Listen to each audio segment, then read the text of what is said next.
기본적으로 육사 입학 자격을 갖춘 자, 그리고 말씀드렸듯이 외국에서 고등학교 1년 이상을 포함했어요. 여러분들 고교 1년 이상을 포함하는데 이것을 착각하는 학생들이 또 학부모들이 있습니다. 고등학교 1학년, 2학년, 3학년 중에서 1년 이상을 포함하는 겁니다. 즉 고등학교 1학년을 포함하는 게 아니에요. 그러니까 뭐 1학년이 됐든 1, 2학년이 됐든 또는 2, 3학년이 됐든 관계없어요. 그래서 어쨌든 고등학교 1년은 반드시 포함돼야 됩니다. 포함해 가지고 예전에는 연속 3년, 비연속 5년 이렇게 얘기를 했었어요. 그렇지만은 최근에는 통합, 중고교 과정 통합, 그러니까 중고 통합 총 3년. 이게 일반적인 표준 기준이에요. 그런데 육사에서는 중고 통합 3년이라고 안 하고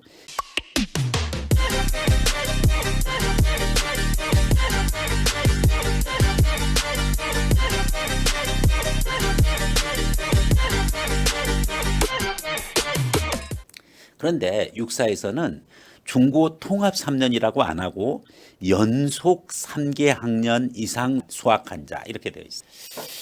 사실은 이건 예전 기준이에요. 즉 고등학교 1년을 포함해서 연속 3년, 비연속 5년 이렇게 되어 있는데 비연속 5년이었고 육사는 연속 3년만 중고교 과정을 연속 3년. 그러면은 예를 들어서 중3, 고1, 고2 가능하죠? 뭐 고1, 고2, 고3 가능하죠? 연속이니까 중2, 중3, 고1 가능하죠. 그런데 중1, 중2, 중3 3년은 됐지만 안 돼요. 고등학교 과정이 포함이 안 돼 있기 때문에. 사실은 중고 통합 3년으로 가야 되는 게 맞습니다. 이것이 전체적으로 일반 대학, 시중대학 입시에서 적용되어졌던 방식인데 육사는 지금 여전히 연속 3년을 이야기하고 있습니다. 네, 관련해 가지고서 재외국민 자녀, 해외 근무 공무원, 해외 근무 상사직원, 흔히 주재원, 외국 정부 또는 국제기구 근무자의 자녀, 그리고 교포 자녀, 기타 재외국민으로서 현지 법인 근무자, 즉 외국계 회사에 근무하고 있는 그와 같은 외국에서의 근무자, 자영업자 등의 자녀, 현지에서 본인 명의로 세금 계산서를 끊을 수 있는 그러한 현지 자영업자, 이런 부분들의 재외국민들에 해당하는 거고, 본인이 공무원, 주재원, 그리고 국제기구, 그리고 교포, 기타 재외국민이면은 그 자녀가 말씀드렸듯이 중고교 과정 3개 학년, 즉 6개 학기 이상을 수학했느냐가 핵심이죠. 지원자 동반 체류 인원은 해당 부 또는 모에 해당하고요.